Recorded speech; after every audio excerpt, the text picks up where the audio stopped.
When is the best time to file for Social Security? This is Retirement Revealed, where Jeremy Keil and his guests guide you towards making smarter retirement, investment, and tax planning decisions. Welcome to Retirement Revealed. I'm your host, Jeremy Keil, and we're here to turn your retirement savings into retirement income. Today, I'm talking about the best time to file for Social Security.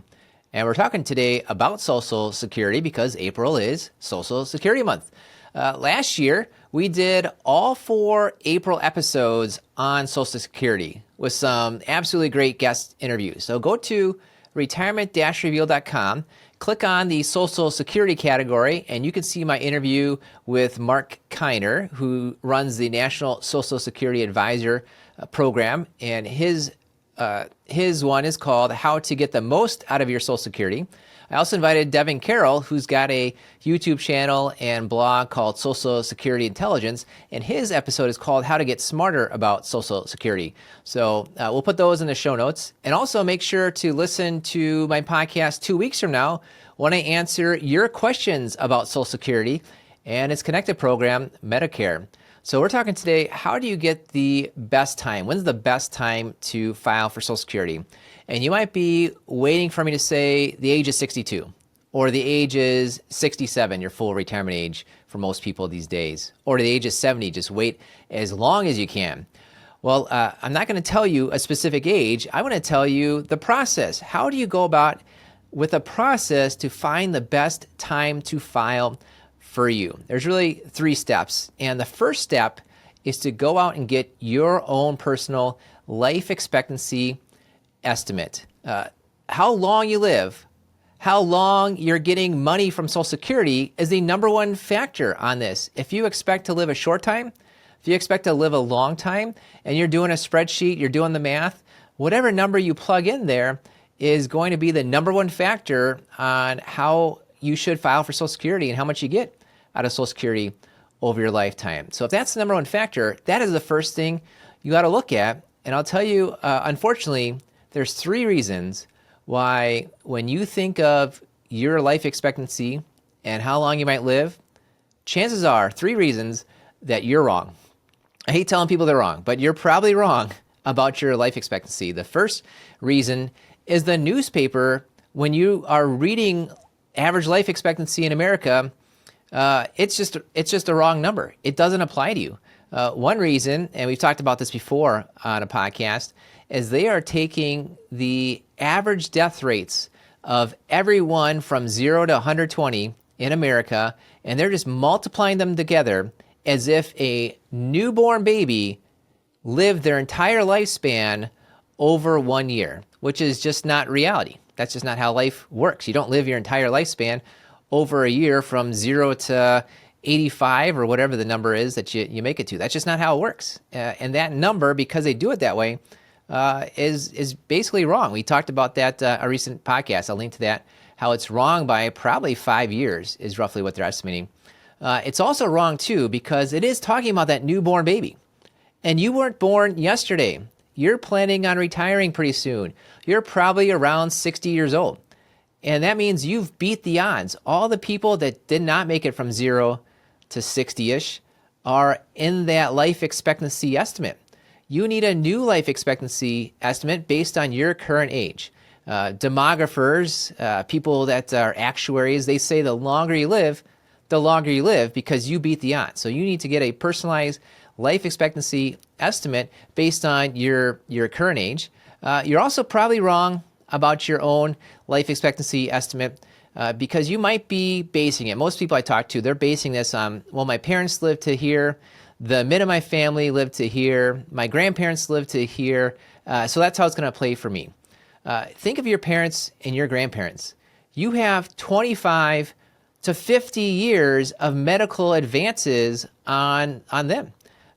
Imagine the last 25 or 50 years, how much medicine has improved, how much the knowledge of health has improved, and you get that benefit of that 25 to 50 years that your parents and grandparents don't have. So that's another reason you're basing it on your parents and grandparents, and you have, thankfully and hopefully, a better health and medical experience because of that extra length of time. And the final reason why you're probably wrong about life expectancy only applies if you're in a couple. And the reason why it applies within a couple is if you're planning out your entire retirement, it's not about your specific life expectancy from the start to your finish. It's about the average for the couple. And life expectancy is just in averages. Some people are below average, some people are above average. And if there's two of you, chances are one of you is below average and one of you is above average, because that averages out to average. So if you're planning for your life expectancy and there's two of you, it's not about your average, it's about the average of the couple. And generally, again, there's 3, 4, 5 years extra you need to plan for, because on average, a couple, the second person will live longer than just the average of one person. That's just how longevity works. And of course, those are all the reasons. You don't even have to know any of these reasons. Just go to a place like longevityillustrator.org, plug in your information in terms of your age, your gender, are you a smoker, your health status, and it will give you not just your own life expectancy, it'll give you the probabilities that you go before or after, and it'll do that joint life expectancy for you. So number one, because that's the number one factor in how much you get from Social Security, is get your own personalized longevity estimate. The second factor is to get your own personalized Social Security estimate. When you get a Social Security estimate from the government, they're using the same exact inputs for everybody. They're saying that whatever you earned last year, you're going to earn for the rest of the time. And they're saying that even though you're 55 or 60 now, you're going to work all the way until your full retirement age of 66 to 67, or even to your full retirement age of 70. They're making these assumptions that are probably not accurate. You probably are not working until age 70. You probably are not earning the exact same amount last year for the rest of time. Hopefully, and I think thankfully, you probably know more about your retirement and your plans than the government does. So go into socialsecurity.gov and plug in your own personal estimates, because that'll be a better estimate, right? Put in the actual dollar amount that you think, not that you earned last year, but what you think you'll keep earning over time. Because maybe last year you got a bonus. Maybe last year you only worked half the year. You're in between jobs. They're just taking whatever happened, their most recent number, and they're just saying, let's just throw it in there for the rest of the time. So plug in a number that's more accurate for you in terms of the dollar amount you expect to earn until you retire, and plug in your actual retirement date that you are planning to retire. Don't rely on the government's numbers. Get your own personal Social Security estimate. Now, the third way to figure out what is the best time for you to file is to approach Social Security based on its actual name. It's not, let me put these numbers into a spreadsheet and apply some rate of return and figure out what's the lifetime number, what's my break-even amount, what's my present value, or if you're doing some sort of calculation in your Excel spreadsheet. Approach Social Security like its intended official name. It is Old Age Survivor Disability Insurance. It's there for your old age. It's there for your survivor. It's there as insurance. It's not an investment. It's an insurance. It's there in case you run out of money because you live longer than you expected. It's there for your survivor in case you die too soon and they need some money left over. It's there just in case. It's the insurance part of it. When you approach Social Security in that manner, you are approaching it in a way that should give you the most over your lifetime, that should give you the best chances of making things work no matter what happens, if it's a long lifetime or a short lifetime. So that's your process for when you plan to figure out how you're going to file for Social Security. 1, get your personalized longevity estimate. 2, get your personalized Social Security estimate. And 3, approach it the way that Social Security is intended, which is old age, survivor, and disability insurance. Now you're hearing that, you got the process. You're probably still wondering, Jeremy, should I file at 62 or 70, right? This is the stuff I'm hearing. So let's address some of these specific ages. So should I file for Social Security at 62? You should file for Social Security at 62 if your life expectancy is lower than average and you take a look at it to figure out, am I likely to live to the point where waiting isn't going to make sense to me? I say that, but actually get your own life expectancy estimate. A lot of people think their life expectancy is lower than it really is. So perhaps that's a reason to file at 62, is you have a lower life expectancy, but go actually get the correct and more accurate estimate for yourself. You might file for Social Security at 62 if your benefit is the lowest of the two benefits. If you are a couple and you have two benefits, you're getting two Social Securities over your retirement, the smaller one goes away first. The higher one, that will stay with the survivor over time. So if you are the lower benefit, it doesn't truly pay off a lot of times to keep on waiting to get a little bit more, because it's a shorter amount of time frame you'll be collecting that benefit. The surviving spouse only gets the higher benefit, the lower benefit goes away. Think of Social Security like a box of money, and the smaller one is a shorter box that isn't as wide. It's not there as long.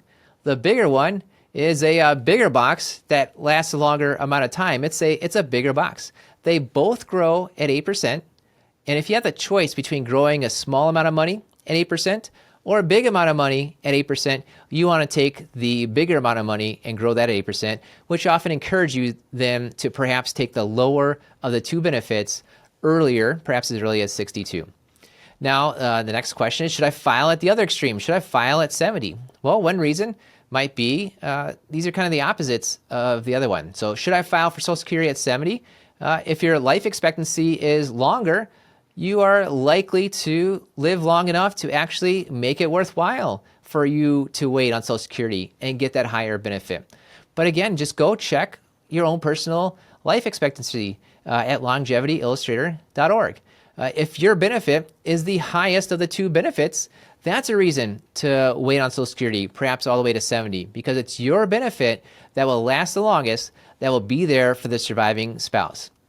If you're trying to do Roth conversions and you're trying to take money from your traditional account and move it over to your Roth account, if you have yet to file for Social Security, that just kind of gives you more room, more time to do that on there. So those are reasons why you may consider waiting on Social Security. And of course, looking at the extremes of 62 versus 70 is really just the way to kind of get an idea of which way you ought to be trending. So chances are you're wondering, if I'm a couple, when should I file for Social Security?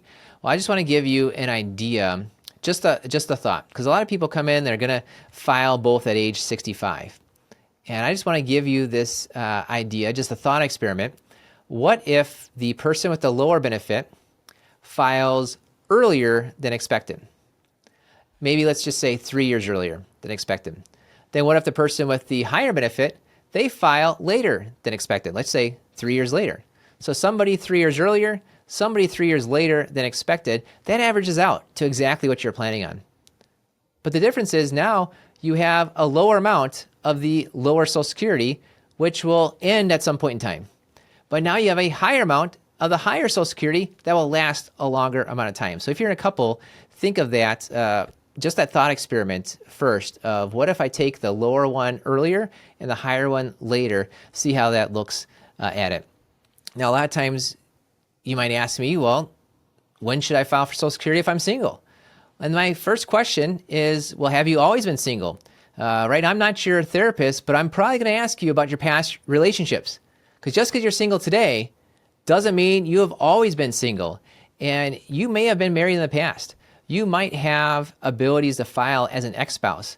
You might have had a spouse that died beforehand. You're a widow or widower, and you might have survivor benefits. So just because you're single now doesn't make it easy. Here's just the answer. You've got to look back and take a look at what other benefits you might have available because of a past marriage on there. Then, though, if you are single, and especially if you've always been single, you can't really just play those odds where one person takes it early, one person takes it later. You've only got your one benefit, so you definitely need to get it right. You definitely need to go then to longevityillustrator.org and just consider waiting longer than you thought, right? You only have your own Social Security to rely on. So if you live longer than you expect, you only have your own investments to rely on. You don't have somebody else's Social Security or investments to rely on. So if you're single, a lot of times people take that thought of, I'm single, I got no one else to rely on, I'm just going to take it earlier. I would just encourage the thought of you've only got your own benefits to rely on. Maybe take it a little bit later than you expect them. So the answer to when to file for Social Security is don't rely on hearsay. Don't rely on what others tell you. Yes, play the odds of, okay, this is probably going to work out, but get the odds correct. And getting the odds correct is based on getting the right numbers for your longevity, getting the right numbers from Social Security. So there you have it. The best time to file for Social Security is when you get the most out of Social Security over your lifetime. It's based on not just your Social Security, but perhaps your spouse's Social Security, your other investments, your other tax situations. Make sure to go to retirement-revealed.com or comment in the Mr. Retirement YouTube channel to ask me your questions that I will answer to you right away and then later on for the benefit of our other listeners. Thank you for listening to the Retirement Revealed podcast. We believe if you know more about your money, you will feel better about your money and you will make better money decisions.